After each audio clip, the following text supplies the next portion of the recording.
Hey everyone, Mario again, coming at you another movie review. You can tell it's another entry in Oscar reviews. This is probably going to be the last one for this year. I know not that many like I promised, but you know, time and all that. Anyway, it's a film that I've been meaning to rewatch and re-review for some time, and it was on Turner Classic Movies as part of the 31 Days of Oscars, along with its predecessor, which I will have a review of that film up, so decided just to review this one. Watch both of them back to back, and have to say about the first one, 2001: A Space Odyssey. Still enjoy the film.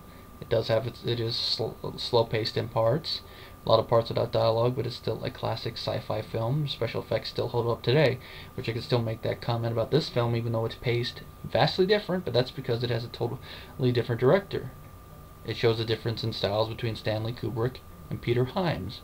And of course, the film I'm reviewing is the 1984 film 2010, also known as 2010, The Year We Make Contact. The film, which is produced, directed, and written by Peter Hyams, based off the book by Arthur C. Clarke, stars Roy I hate to mess up the name. Roy Scheider, John Lithgow, Helen Mirren, Bob Balaban, Keir Dullea, and there's one other actor of note I need to mention because I always see him in films where he's playing a Russian. And that is Elia Baskin. Anyway, the film has a 6.8 on IMDb, and it has a 61% on Rotten Tomatoes with the critics. No, I mean with the audience, and a 66% with the critics. No consensus. I think it could be a little higher, but I'm glad it has a pretty good mark. It was nominated for 5 Oscars, didn't win any. It was nominated for Best Art Direction, Best Costume Design, Best Sound, Best Visual Effects, which if you watch this film you're like, okay, that one was well warranted, and Best Makeup. I don't know about the makeup, but I can sort of see why it was given all that. Now, the film came about because Arthur C. Clarke, who, if you know your history about 2001: A Space Odyssey, was the man who helped Kubrick come up with the story about it, but you know, they also had differences in how the story should play out, which is why if you watch the film and read the book or vice versa, you notice that there's minor differences. Like in the book version of 2001, they're going to Saturn, whereas in the movie they're going to Jupiter, and part of that was because they couldn't design the special effects to look convincing, and there's also other minor differences. One of them, of course, I think the most jarring one for me is how Clarke portrays the opening scene, but I think it's interesting. Then you watch it in film, you're like, hey, that kind of translates pretty well.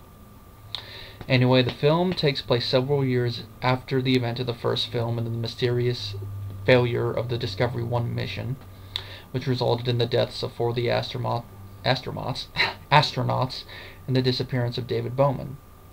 The entire fiasco was blamed on Dr. Heywood Floyd, who in this film is played by Roy Scheider of Jaws fame. He's the guy who we see at the beginning of in the first film. He's the guy we see at the beginning going all the way up to the moon. You know, tell mommy I telephoned. It's kind of sad to see that character, who was okay in the first film, and of course this guy in this film played by Roy. It's sad to see that this guy got all the blame for that. And because of that, he resigned his position as head of the National Council for Astronautics. Now, when we pick up with him, there is international dispute between the Soviet Union and the United States, and it's causing tensions between the two countries. And at the same time, they're both preparing space missions to determine what happened to the Discovery. Now, you could kind of guess, okay, they're each going to have their own reasons for wanting to go there.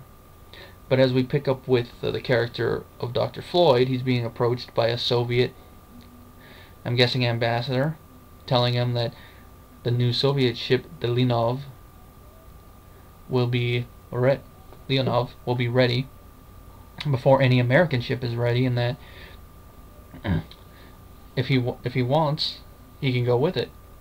So the U.S. government eventually agrees to send Floyd and 2 other people, one of them being Dr. Chandra, who in 2001 was called Dr. Langley, to fix Hal and find out what went wrong. Now, of course, once they arrive at Jupiter, they detect signs of life on Europa. They send a probe down. It gets destroyed. And of course, in another incident, one of the crew members is killed or vanishes. Never really fully explains, but I guess you can guess he's dead. He's dead, Jim. Anyway, they eventually get onto Discovery and reactivate HAL.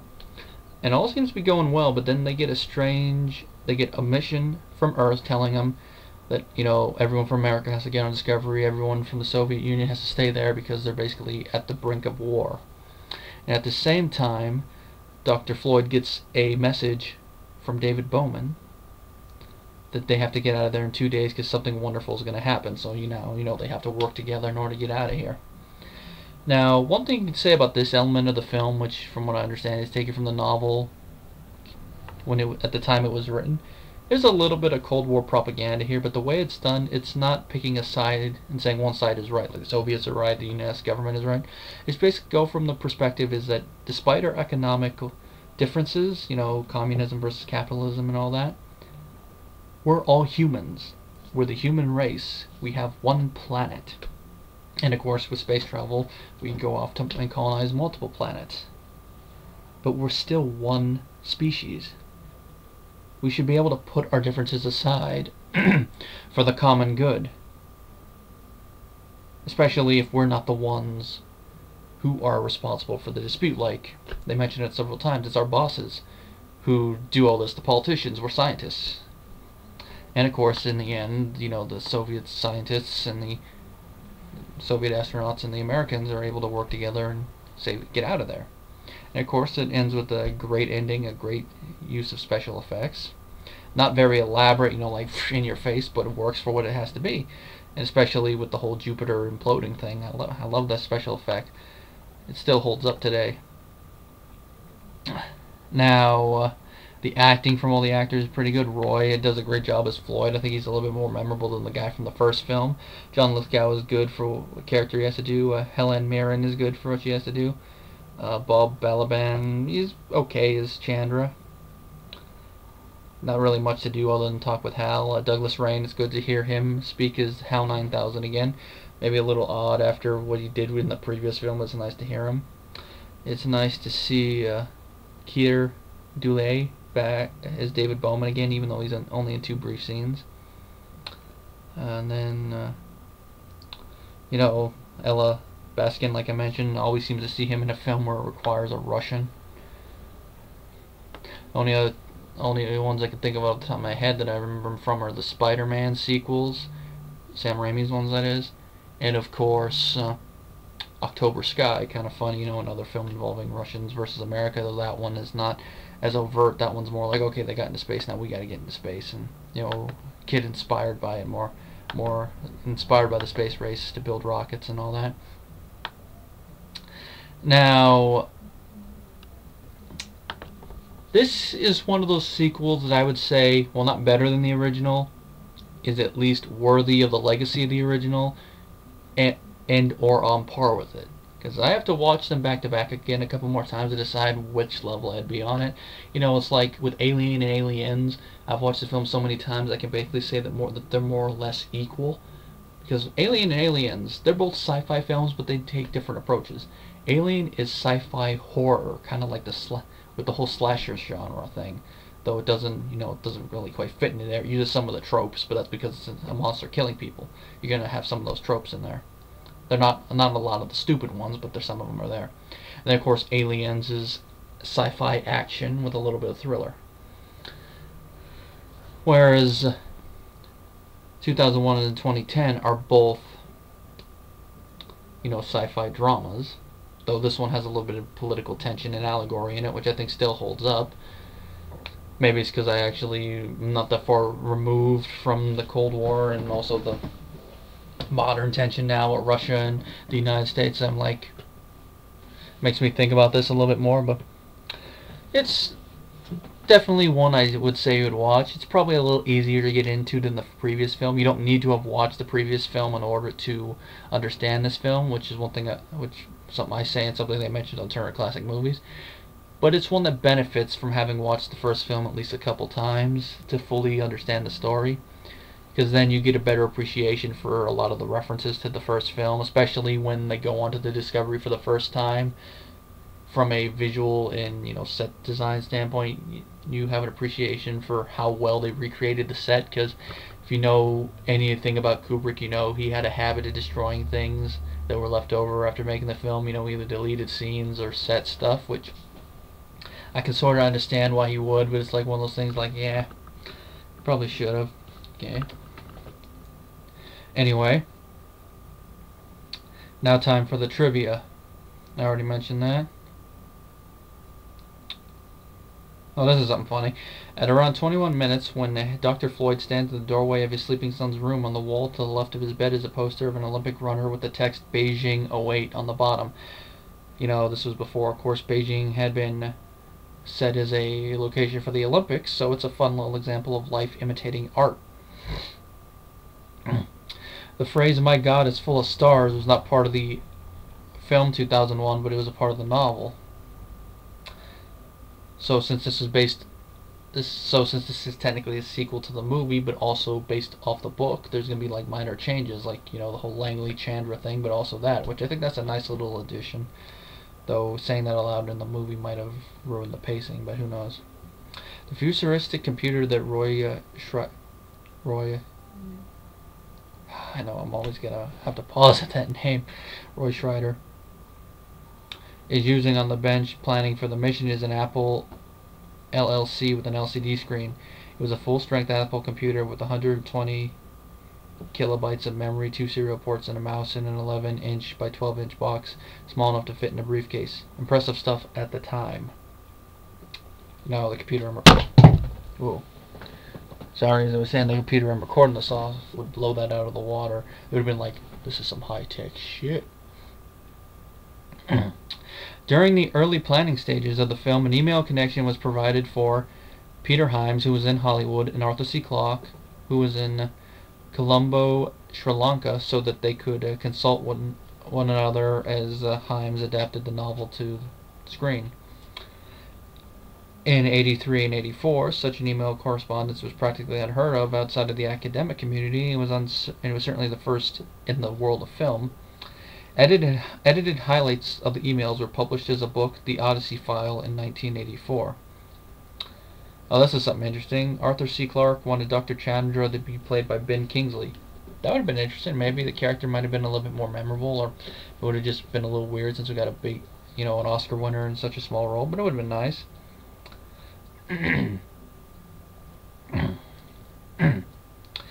When Stanley Kubrick was not interested in creating a sequel to his own film, director Peter Hyams showed interest. He contacted both Arthur C. Clarke and Kubrick for their approval. Kubrick assured him he was fine with it and encouraged Hyams to make the movie he wanted to. I do wonder what, in the end, Kubrick thought of the finished film. The nurse at the home where Bowman's mother is staying is reading a Time magazine with a cover story about the impending war between the U.S. and the Soviet Union. The leaders on that cover are stylized depictions of Arthur C. Clarke and Stanley Kubrick. Interesting.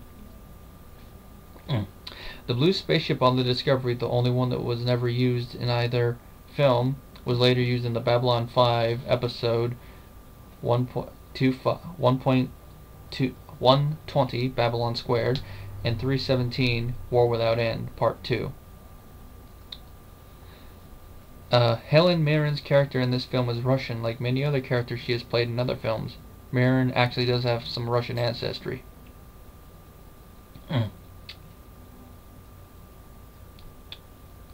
Let's see. Some of the products, organizations, and location in the film no longer exist at the time of the film's events. Pan Am had gone out of business. The Soviet Union no longer existing, but that's more of a modern thing. It still existed at the time. Let's see. By 2008, the Houston Astrodome and the original Yankee Stadium, both referenced for their stadium hot dogs, no longer house sporting events. Mary Jo Deschanel, who played astronaut Dave Bowman's wife Betty, also played astronaut John Glenn's wife Annie in The Right Stuff. She was also the mother of actress Zoe Deschanel and Emily Deschanel. A cameo of Arthur C. Clarke sitting on a park bench in front of the White House feeding the pigeons. Nice little way to work yourself into the movie.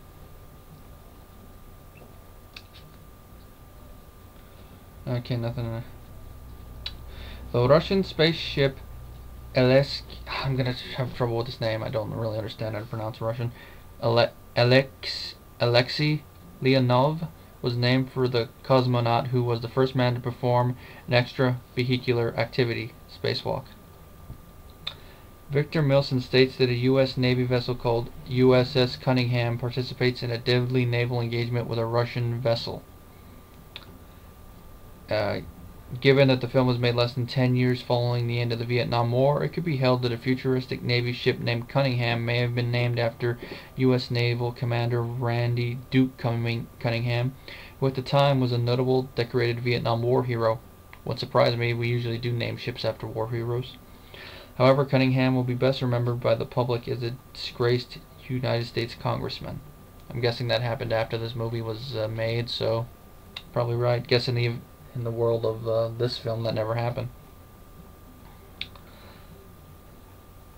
In order to make the American spacesuits as authentic as possible, costume designer Patricia Norris used a Teflon fabric that costs $175 a yard.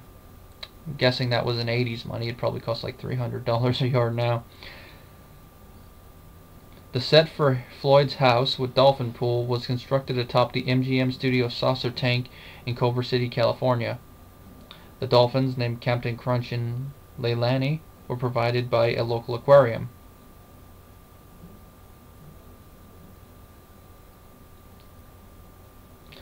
Helen Mirren's character is Tanya Kirbuk. Her last name is a backwards representation of Kubrick. While it can't be seen in the film, small text on the outside of the Leonov pod are the zero-gravity toilet instructions from 2001. The Russian space station Sergei Kirillov, which is mentioned as having destroyed an American satellite, was named for an early Bolshevik leader, one of the first to be killed in Joseph Stalin's Great Purges.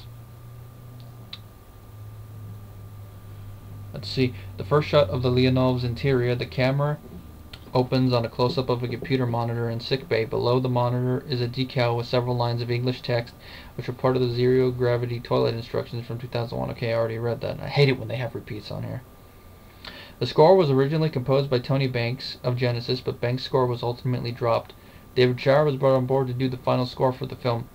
Banks later used parts of his score for the film Starship and was released on his Soundtracks album. I gotta listen to that, see how it sounds.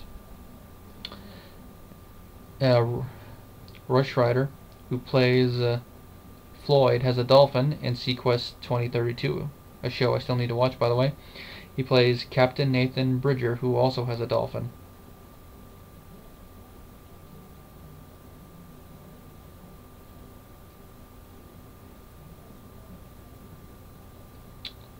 Okay. Final film of James McEachin.